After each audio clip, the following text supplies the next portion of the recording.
Heavy on the wrist, baby. Hey, welcome to another edition of Heavy on the Wrist podcast, man. Our legendary episode right here. For sure. So we saluting our legends, you know what I'm saying? Yo, really, honestly, before we get started, we gotta really tap into what we got sitting in the room right now. I'm gonna throw out some words. Almighty RSO. Man. Hangman 3. Man. Made men. Made men. Look, Source Magazine. Source Magazine. Wise Bro. guys. Wise guys. This gentleman that's sitting next to me right here is hip hop. He is hip hop, bro. Everything that we deemed as hip hop. 5 mics. Yup. The staple of hip hop. A award show for hip hop because they didn't have no award shows for hip hop. I want y'all to give him his flowers and let him know who it is. It's the legendary Ray Benzino. Man, I appreciate that. I appreciate that. Look, bro, let's cut this shit. Let's cut this shit with everything. Like, these kids don't know who you are and the work that you put in, and I'm gonna put it out there, bro. You've been putting in work in the game for so long. You've changed hip hop. Like, people try to rewrite the story, rewrite history. You changed hip hop, bro. Just with the Source Magazine alone, you changed hip hop. Was there any award shows for hip hop before the Source Awards? Nah, first, I appreciate that. I just want to say y'all now, you know what I'm saying? I appreciate y'all for that because that means a lot. You know, I don't know if I'd be still motivated and lasted this long if I didn't love hip hop. If I didn't feel that I was a part of hip hop. If I didn't feel like I wasn't contributing to the culture. You know, it's, you know what I'm saying, hip hop means everything to me. Like, it really is my lifeline. As far as, you know, they say 73 and I was pretty much in the mix right around 76, 75. So it's been a part of me, man, and it's been a part of life. And you know, Source Magazine, me and Dave, was just God's plan because, you know, Dave was from DC. I was from the Bloody, you know what I'm saying? Yeah. You know, I was from the Beans. 617. Yeah. And we ended up linking up, hooking up, and we ended up forging a friendship that ended up lasting 18, 19, 20 years together almost every day. And we went through a lot of ups. We accomplished a lot, made a lot of money, then we had a lot of downs, a lot of moments, a lot of real low moments and dark moments. It happens. Yeah, of course, you know. Yeah, if I didn't have the love for it, and I probably I don't think I'd still be here. Right. Well, if anyone doesn't know your beginning, where did you start at? Why did you start rapping? How did this all start? Where you from? Let them know where you from. The street, the block. Right. The town, let everyone know your whole story. Yeah, well, I'm from Boston, Mass. Boston stand up. Boston, Massachusetts, Roxbury, Mattapan, Dorchester, South End, Jamaica Plain, Hyde Park, Mission Hill. You know, I'm definitely from the hood in Boston, where most people around the world didn't know it existed. Right. You understand what I'm saying? And you know, my father was from New York. Well, he still lived in, shout out to Schnapps. He's from Brooklyn. My grandfather from the Bronx, from the BX. BX right here, From the baby. BX. And I used to get shipped out of Boston like 4 or 5 months out the year to New York over my grandparents' house. My grandmother was Puerto Rican. She lived in Coney Island. My grandfather was Cape Verdean, and he lived in the Bronx. Right there on Fordham Road on Cedar Avenue. Yep. Okay. Got you. Didn't really know the significance of that until later on, that it was only a few blocks away from Sedgwick, Right. where arguably hip hop was birthed. Okay. Cool Herc. Salute to the legend. Salute to the legend. To the pioneer. And I was turned on. I remember, like, in 76, 77, my Uncle Eddie, my grandfather had a son that was close to my age, so he had him when he was older, my granddad. But Eddie was my uncle, and I looked up to him. And he stayed in the basement. My grandpa had a house on Cedar Ave, and he had a garage. One of the only houses in the garages on Cedar Avenue. There was a park across the street. That's where I think I see my first dead body.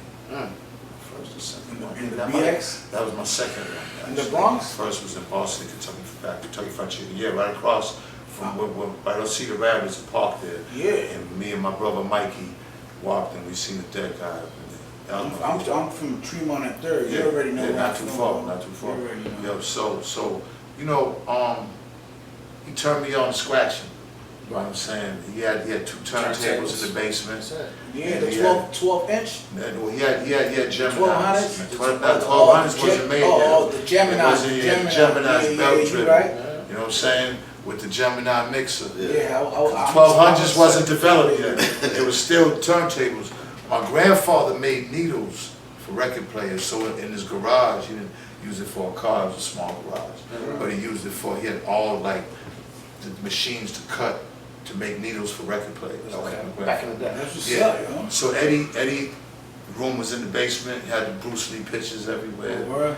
had the CB radio, this was I grew up to Bruce Lee. 77. I was born in 73, so I'm bro. 73, baby. You know what I'm 77, saying? yeah, so you know, I'm like 11 years old at this point. And he was like, yeah, come here, Ray, I want you know what I'm saying? I was like, all right. And he was like, to be real. Chopping it up. That's what's up. To be real. I was like, oh shit, what's that? He was like, come on, try it. So I got on, I was like, so I started fucking with it. I was like, oh, this is dope. That shit was fun, bro. It was dope, bro. Hell yeah, It was that like, shit was fun. he had 3 records I remember vividly. It was To Be Real, I think that's Sherman. The Amazing Bongo Band, which the original Apache. Come on, you know your shit. Come on, Come on, man. I still play that. I still play that. All right, I so still play the original one. The original. Yeah, but there was another song on the album called Sex. And it was like, walk like sex, talk like sex. Yeah, I'm like, come on, bro. I'm a DJ. Look, I'm legendary DJ Snow. My traits is deep. Yo, bro, you got a real one here. I know. I got all. Yo, I get excited, bro. You know what I'm Because you saying? know. Bro, these are the compositions that started hip-hop. What people don't understand in hip hop, that they say it started in '73, right? So that's true. But what they didn't tell you of how important the DJ was, because in '73 it was disco, Yep. and it wasn't no rappers. No. Okay, it was the DJ, it was MCs, master. Yes, come on, I see you over there talking. You're on the wheels still. It wasn't rapping, No. but the DJ, say from '73 for a couple of years, it was just all about them, Yeah. and they played a big part. And I don't understand why they haven't gotten their flowers. I grew up to Uncle Jay when I was young. When he was coming up, Yeah, but this was after. I'm talking in '73. That's when I'm talking. I was Right. a baby, Well, let me bro. tell you. But let me tell you. I was- But I was just born. Right. But if we're gonna talk the birth of hip hop, birth. then we gotta talk those guys back in that era that was spinning it, because they're the ones that would take the beat and then spin little pieces of it with the break, and then make it to where it was that an MC could spin over. breakbeats. Yeah, The original Streetwise, Octopus, those are the breakbeats. Yes, So look, so shout out to all the DJs from '73 to '76, because they really started, because like I said, it was only DJ Cool disco, bro. Right. It was only disco. But they was making the disco and the funk records that they chopped up. Like And funk. So if you think about it, and you got to get outside of your head of it.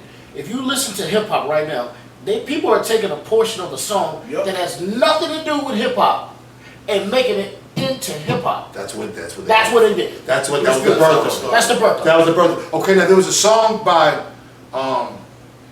okay, I'm looking for, why don't you tighten up on your backstroke? I forgot the name, oh man, I'm drawing a blank. But anyways, there was a song called King Tim III. Now, that came out in around 73, 74. On Wax, that might have been the first time anybody rapped. It was on a band. It was the same dudes that did on one Backstroke. Okay, somebody Google that. Who did the Backstroke? I got Please. you, I got you. And because King Tim III, he was on the side B. Back then it was B-sides, and these were long playing, sometimes 10-minute long. King Tim III on that song might have been the first rap on record right there. Now, arguably it might have been a couple other things, but that goes back.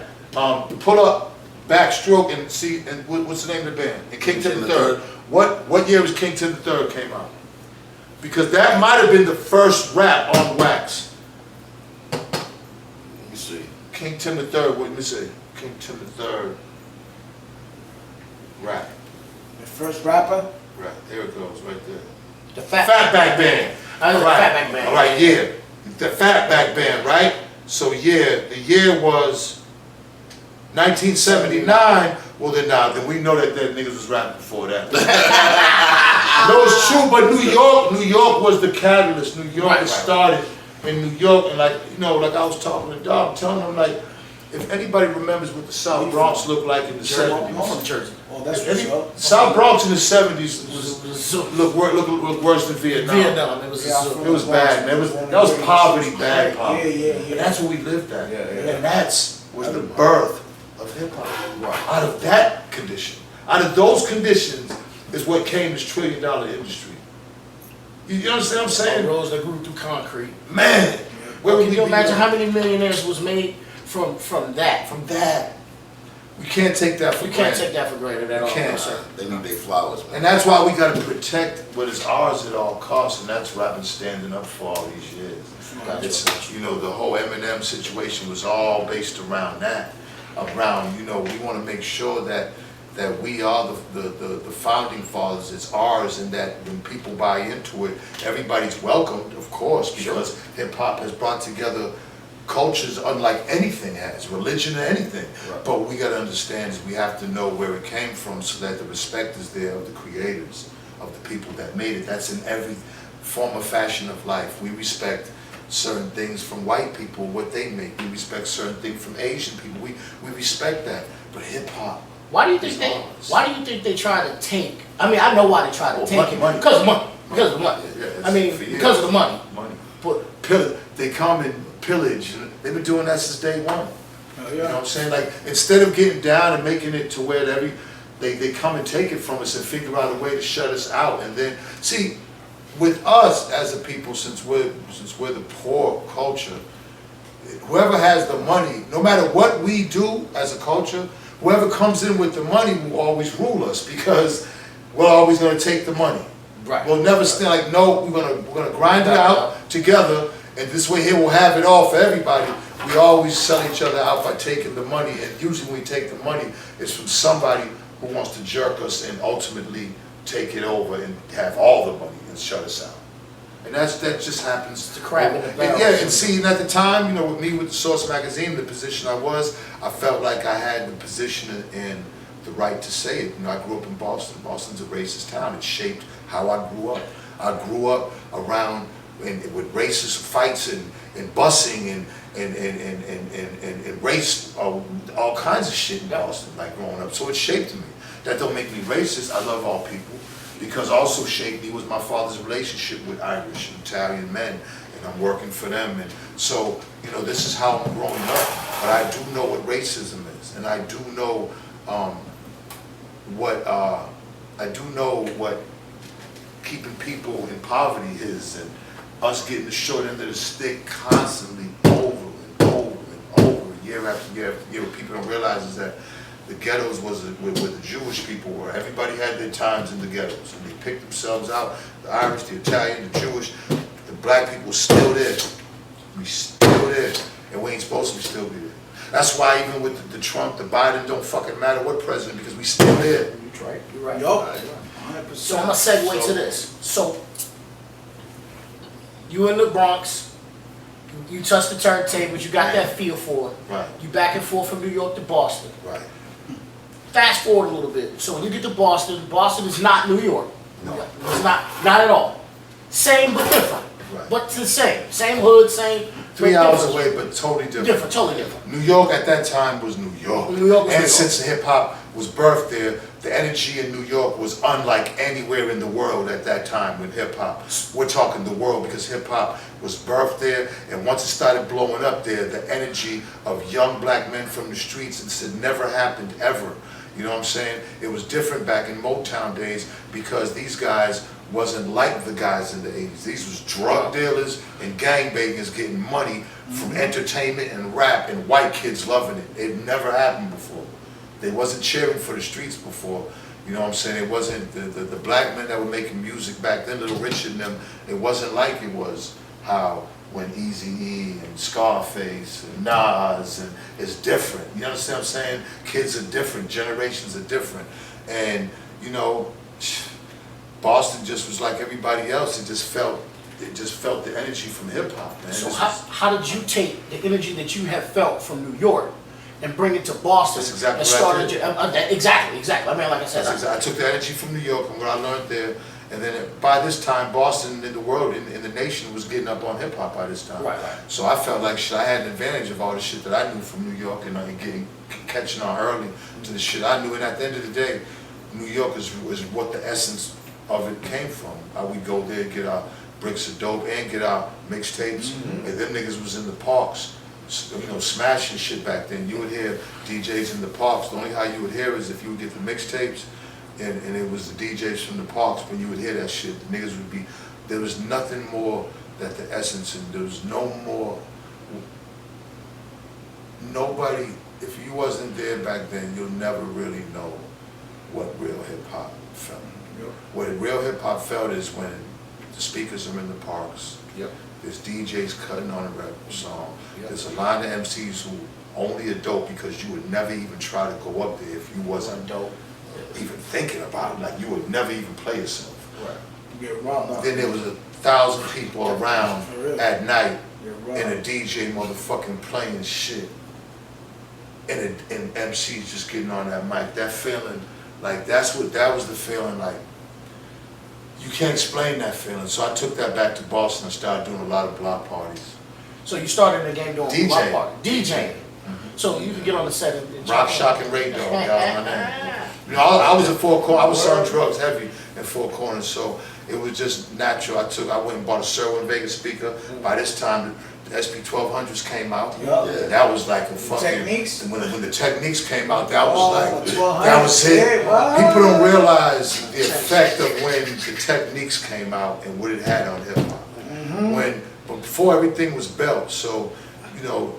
It just was different. You had to have a very light hand because Light hand, because it would catch you too fast. And then it'll You make know what I'm it saying? erratic sounding. Right. So when Technique came with the direct drop turntable, It was different. It was all. It just changed the It's still a entire staple scope. to turntable. That was it. Changed hip hop forever. It's almost like the importance of the Techniques was when Henry Ford made the car. Yeah. Hey, look. All right. When he made the car. When he made the car. About the same type of shit. About the same. For hip hop. Hey, look. All right. When he made the car. When he made the car. About the same type of shit. For hip hop. To hip hop. For hip hop. Yeah. Yeah. So you bring it back to Boston. You're DJing. And then what made you decide to start rapping? Did you just know you could rap? Well, I remember I was DJing.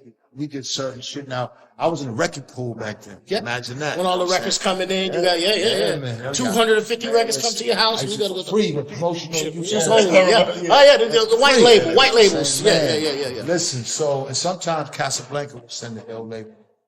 So I would get all kind of shit from New York and all that. So we would get all the shit first.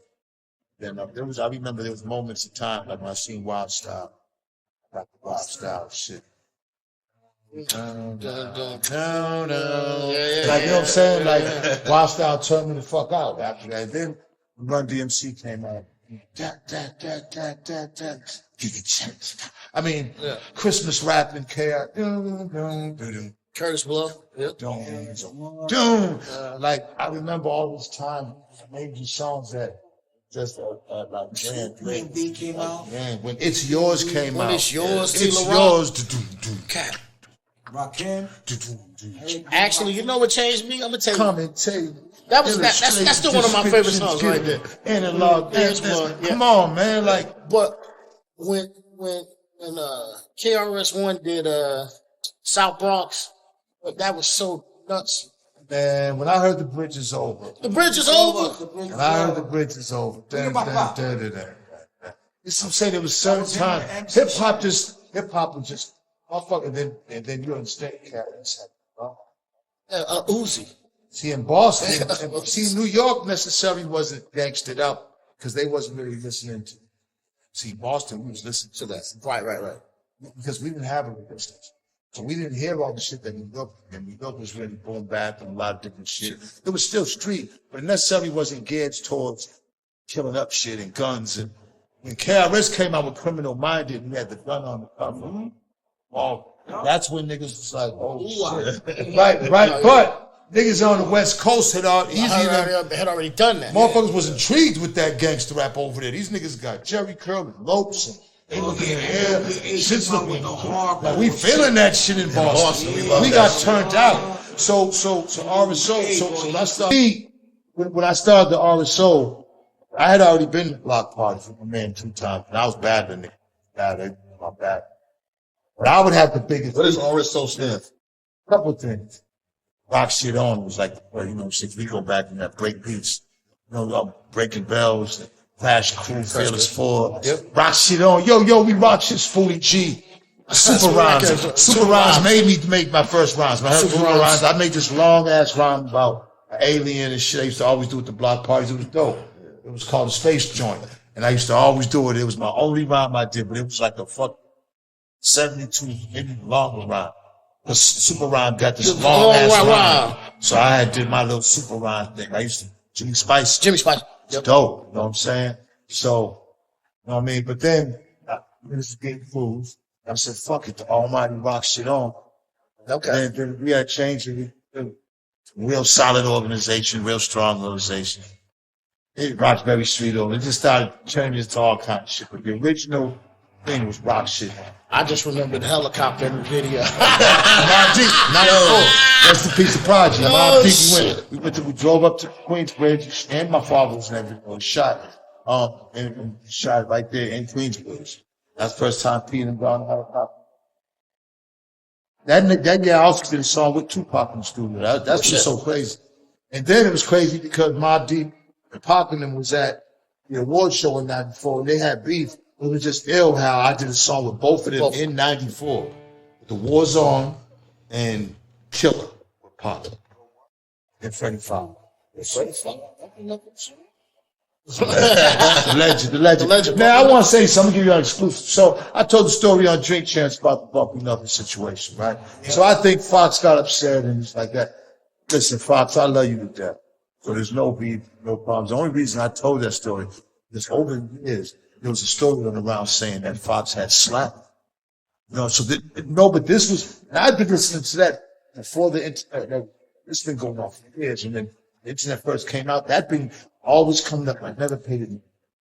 So, when I got on Drink Champs, I said, I'm going to address everything on everything. That's why I jumped on my juice. You know what I'm saying? I just said go.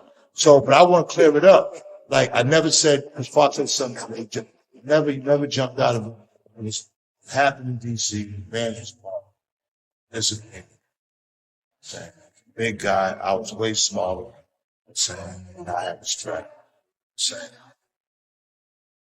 Got off the van, and then you had left. I'm saying? I never said that was the reason, so I don't know that I got on Punk album, but after that had happened, it was cool, we had squashed it, that put me on it. I just figured maybe still had something. I just appreciate you, appreciate your body of work, legend, fuck with you, I'm brother. So don't ever think that I'm trying to upstage or whatever. Just the story that we told, we brothers. I'm gonna grab that thing from you like you. And I just want to clear that up. That's right. Everybody with their stories, but I didn't lie about what happened. What happened, happened. You know what I'm saying? And like I don't, what I'm saying? Like Fox was a big guy. You know what I'm saying? Nobody was fighting Fox. No. He was boxing in jail and everything. I wasn't. That's like Fox on the fucking phone. No, I wasn't. You know what I'm saying? I was a skinny nigga, little nigga. You know what I'm saying? I had to have my thing. Nobody else had it. I kept my shit on me at all times. I had to. Skinny niggas had to. Little niggas, yeah, man. You know what I'm saying? I never got jumped in my life. I never got knocked out in my life. That's never happened. I'm not saying that. I'm not saying, but I just never had. And, you know what I'm saying? You know what I'm saying? Got something. I just, I would always want to have something on me just in case that jumping shit happens. I would always, and no matter what city, I always really try to have something, a knife, gun, Yeah. So- I used to a have bow my and arrow, butterfly knife a with me everywhere I nunchucks.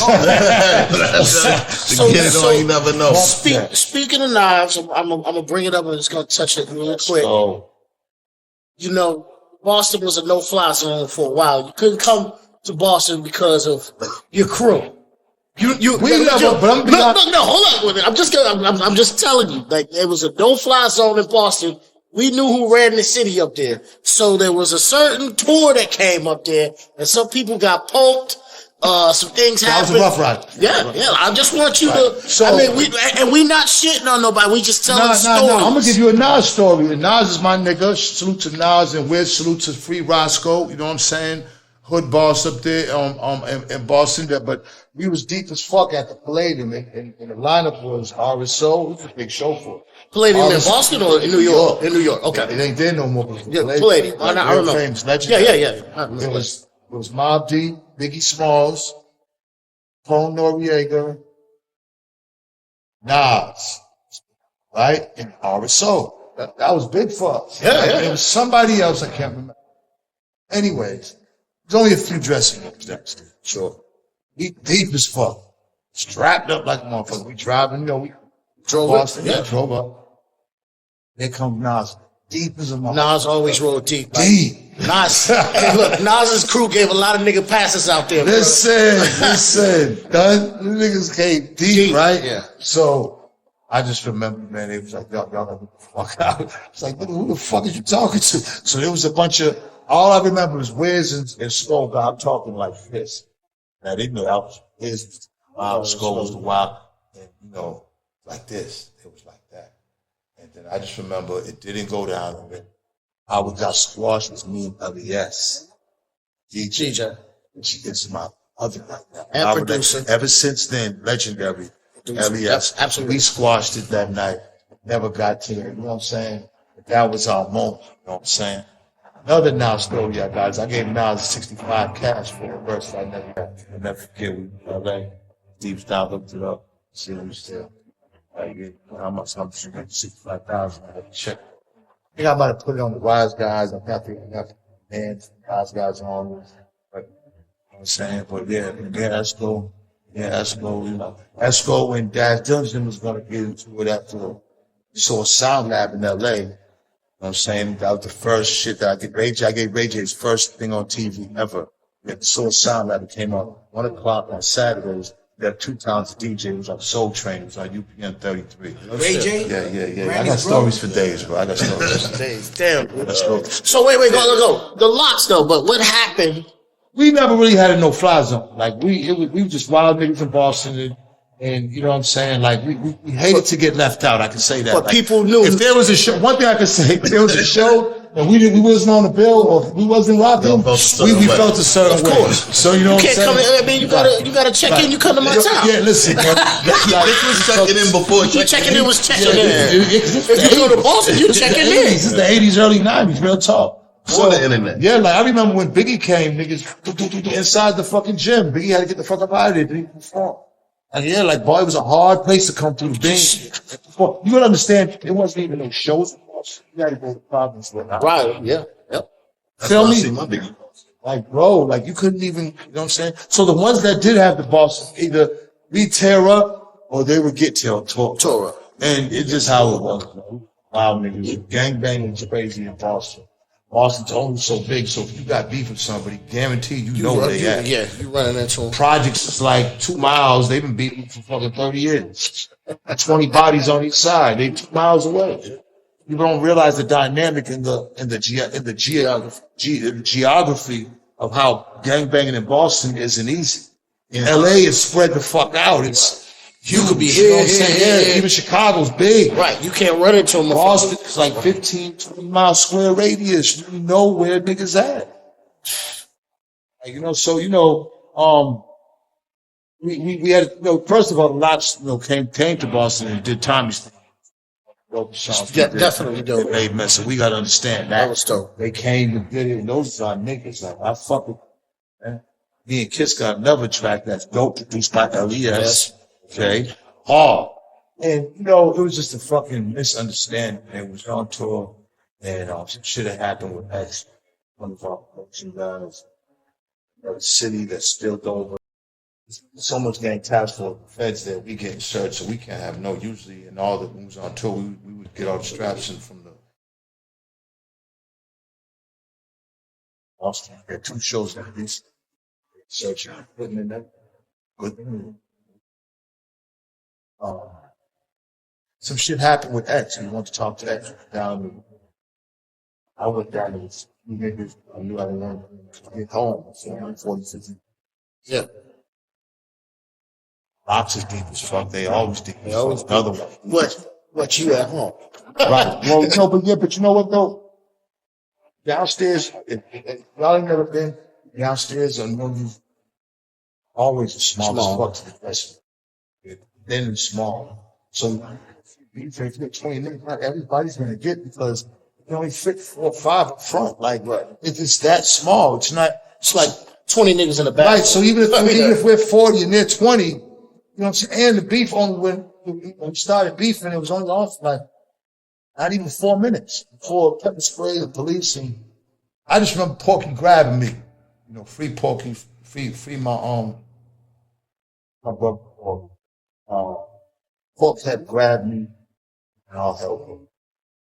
It would all start out to the side. It shouldn't have been. Shouldn't. He walked up. Styles put his hand up and said, "I got no problem. Very cool." He said that. Once that was said, it should have been no hit. Right. Shit happened. A couple of their guys got hurt. A couple of our guys got hurt. Nobody snitched. And you know what I'm saying? We ended up squashing it. And left.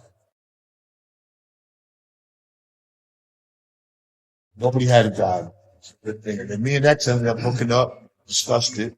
It's a wild 2 nights of my life. Rest in peace, X. Man, rest in peace to one of the real. Not just one of the realest, but one of the most talented. People don't realize I went on tour. Him and Ja Rule. I'm gonna give Ja this too. As far as performers, definitely top 10 performers of all time. Him and Ja. And I want to say that because And Buster. and well, but the only I'm gonna say Buster too, like with Spliff. With Spliff. But the thing with DMX and Ja, they don't have a. See, when you got somebody giving you shit, that's your breath. You getting help. Them niggas go out there and they got loud voices, Ja. So they're not like Jay. Jay can sit there and never lose his voice because he's not. Them niggas is loud, bro. Right. And they go tour after tour sounding the same with no motherfucking backup. No hype. Bro, I don't understand how people think how difficult that is. See, X wouldn't. I would go out there and drink 2 spades. I went over around the world with him and watched him. I went on tour with X and watched him. Top 10 of all time because they didn't have a hype guy and their voice. They loud, man. It's the voice controlling your shit. Like I used to go on tour, man. I lose my voice every 3rd show. I'm sorry, like, that shit is not easy. Like them niggas are professionally dope. But I got to see them firsthand. Wow. So You was bubbling for a minute there. I mean, you got songs with Snoop and Scarface. Rock the Party was bubbling. Yeah, no. With the grace of God, I finally got to live out my dream. Right. Because all I ever wanted to do was be an artist. Apathy. Back in the day, being with the source, it was hard. It's biased now. Which is crazy, but I didn't choose that. The source chose me, and it's just understand. But you know what I'm saying? I don't complain, man. The source brought me a lot of amazing opportunities. I learned so much. I'm a lot of the man I am today. Experience, advice, knowledge, and just business being with the source. Oh, you started the source. It started. Transition.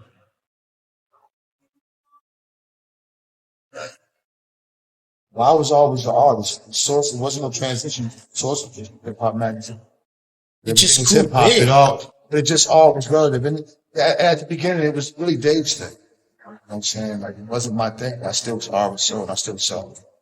Dave and his college buddies, you know, took me from there. I was Dave's man. You know what I'm saying? It wasn't until 94, until 98, 97, that I started really doing a lot for the source.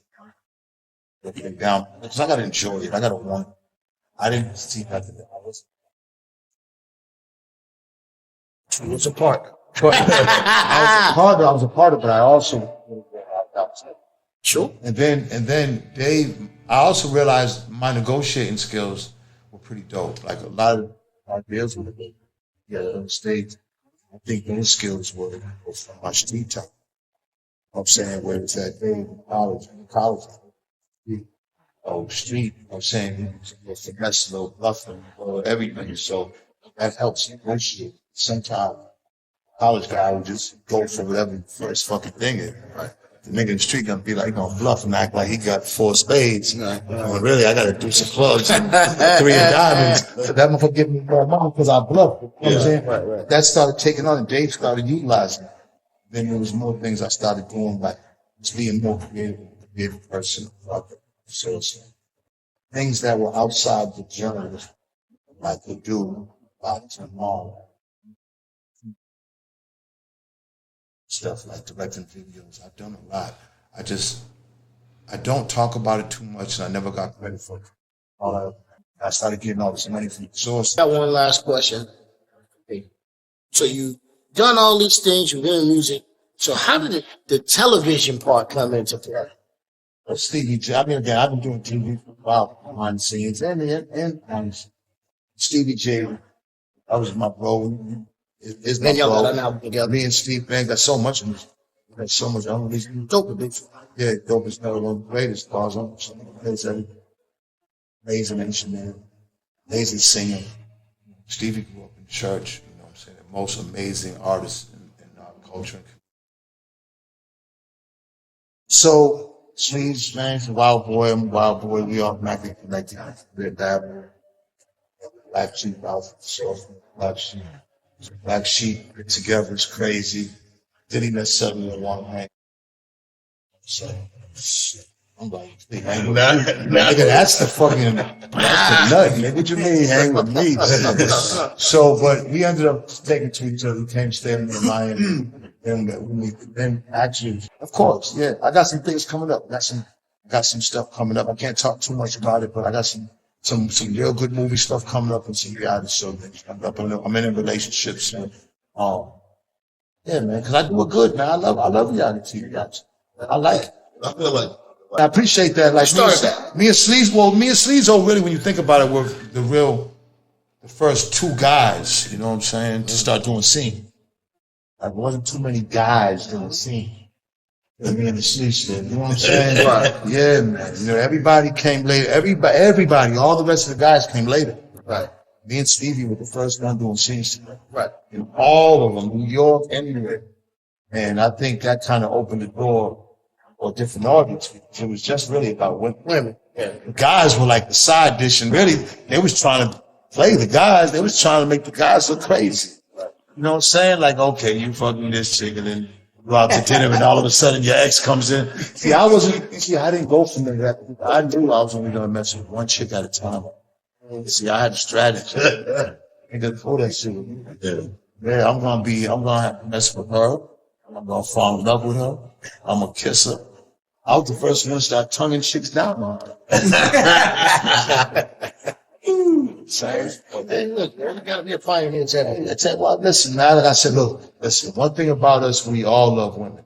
Absolutely. And, you know what I'm saying? Like, I didn't do nothing out of base. I just showed a side of me that we all have, that maybe other guys out there who might so tough and so, hard exterior, they probably loosened up after they see me 60. You know what I'm saying? Exactly. Women see me now. I mean, to be honest, I was only on there a couple of, right? I was on married. But women still see me. They really, really like. I'm more famous than I've ever been, ever in my entire life. Like, it don't stop. Any chance? Like, it don't stop. Ain't chance. Yeah, they do. Ain't chance. I don't drink like that, but that night I knew I was going to drink because I wanted it all to come out. I needed it all to come out. That's a true self. yeah, that's why you do. I did it. No, Flavor Unit was before. Flavor Unit was actually late 92. Yeah, shot Kim and Yeah, they gave us a deal when nobody did, man. It was like, we got a deal with Tommy Boy, then Flavor Unit. They gave us a deal, and it was dope. Watching Latifah from where she started to now. I mean, you know what I'm saying? She's from around the corner. I mean, she's really one of our really amazing people in hip hop that is still, you know, people like her, Ice-T, LL, they're a different category. They transcend. Hey, man, I gotta come back, man. You know Yeah, what I'm we saying? gotta do it. I like these type podcasts. Yeah, man. Man. No, this shit hard. I appreciate that. Get to the real information. Like we say, Yeah, no, I everybody like see it. the lights and the glitch, man. But I be wanting to know Oh, I want to come root. back. I want I to come wanna back do the and do it root. with y'all again because I enjoy Heavy on the wrist, baby. that era back then. If you was in that era, you were special. I'm just glad to be represented still here. Right? one last thing. Through all the stuff that you've done, do you have any regrets? No, I live with none. I live with none because regrets ain't going to make you depressed, make you think. I don't like, if I can give you any advice, it's stay in the net. Whatever happened, good or bad. I don't even talk about necessarily all the shit I've done, the money. I don't even talk about that. Good or the bad. Because now, things are changing so fast. Adjust and adapt. You ain't got time to be worried about talking about old war stories and talking about the past and worrying about what you did and what you didn't do and know your mistakes. Man up to them. It's important. That's important. If you can man to mistakes, you shouldn't have to live with it. Because you know your mistakes. There's no regrets. You know what I'm saying? Because at the end of the day, it's going to make you a better person moving forward as long as you're into evolving and progressing.